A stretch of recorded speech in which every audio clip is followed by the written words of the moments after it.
Oke, kita masuk ke pola yang kedua, pembahasan pola sidik jari bakat untuk mengetahui sifat dan bakat Anda. Tented arts. Kenapa didambakan tented arts? Karena arts tenda, karena bentuknya seperti tenda. Jadi syarat utama harus ada sebuah garis yang ke atas seperti ini, kemudian nyambung seperti ini. Kemudian garis ke atas ini seperti tongkat yang tegak lurus dengan jari, jadi tidak miring. Kalau tidak miring seperti ini, jadi ini tengah ini harus memang benar-benar lurus dengan ujung jarinya, jadi sejajar dengan jari.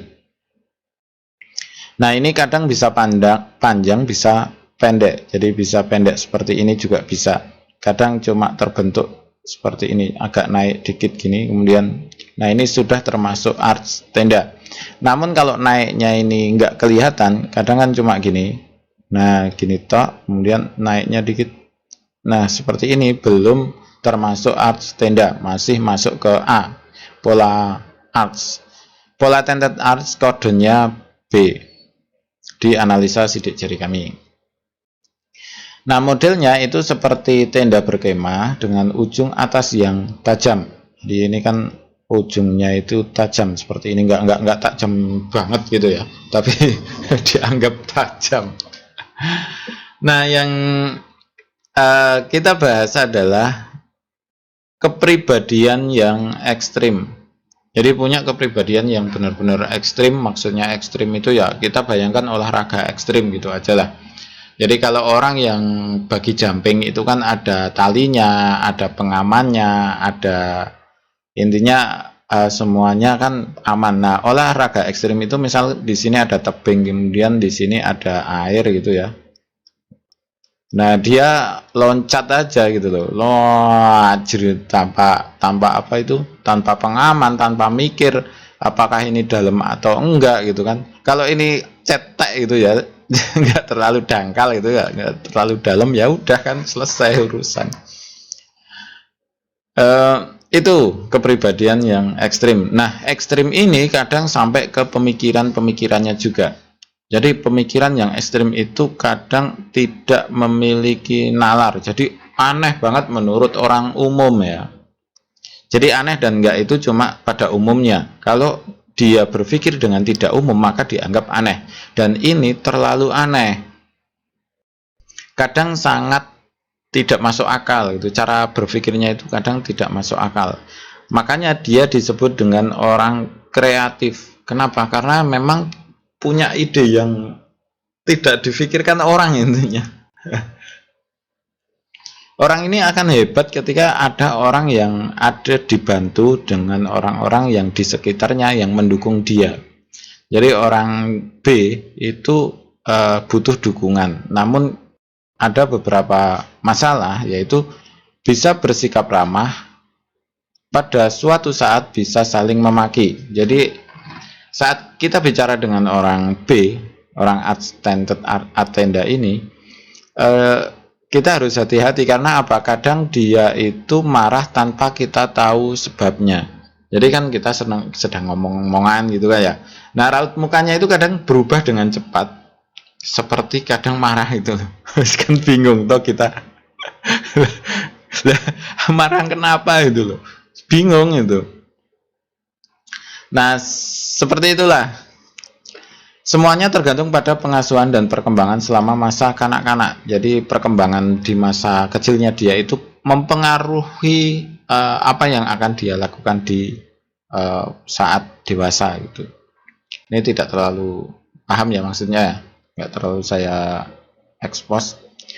Tidak takut akan tantangan dan hambatan. Jadi punya kepribadian yang ekstrim, kemudian dia nggak takut tantangan sama hambatan. Ini termasuk misalnya dia jadi pengusaha, misalkan dia jadi seorang apapun, itu nggak takut tantangan. Jadi misal ya, punya uang 100.000, udah dihabisin untuk apa, dan kadang irasional, itu modelnya.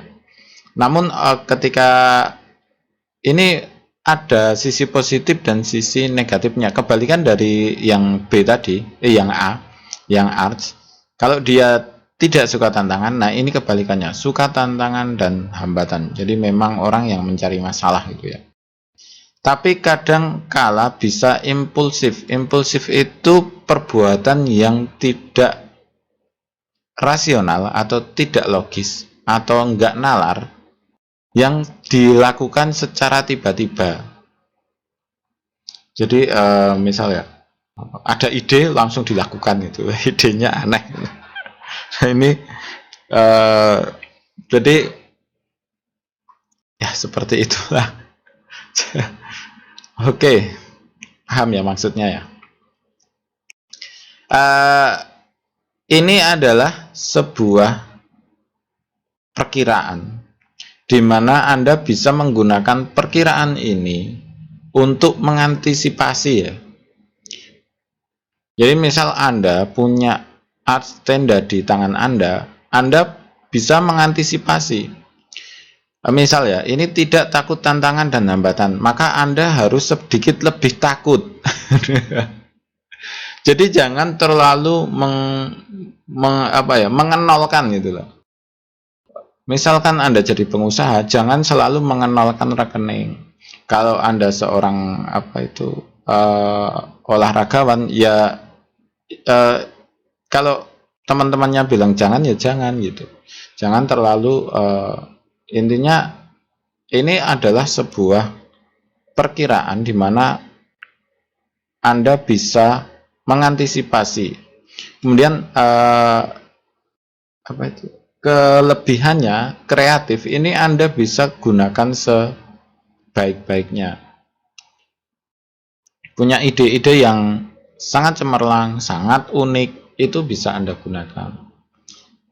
Kemudian pola Tentered Arts ini, pola B, itu sangat jarang ditemukan. Jadi selama beberapa tahun saya menganalisa, itu nggak nyampe 10 saya dapatnya. Jadi memang 1:1000. Jadi yang memiliki pola ini memang 1:1000. Jadi sangat jarang sekali ditemukannya. Ciri khususnya garis yang tegak lurus, kemudian aliran mengalir ke dua arah, kanan dan kiri. Ini maksudnya ya, alirannya gini. Pertemuan tiga aliran tersebut kami anggap bukanlah delta karena tidak ada perpotongan dengan pusat, dan pusatnya kan nggak ada ini. Pusatnya yang, nah ini kan sebenarnya ya ini bisa dianggap pusat.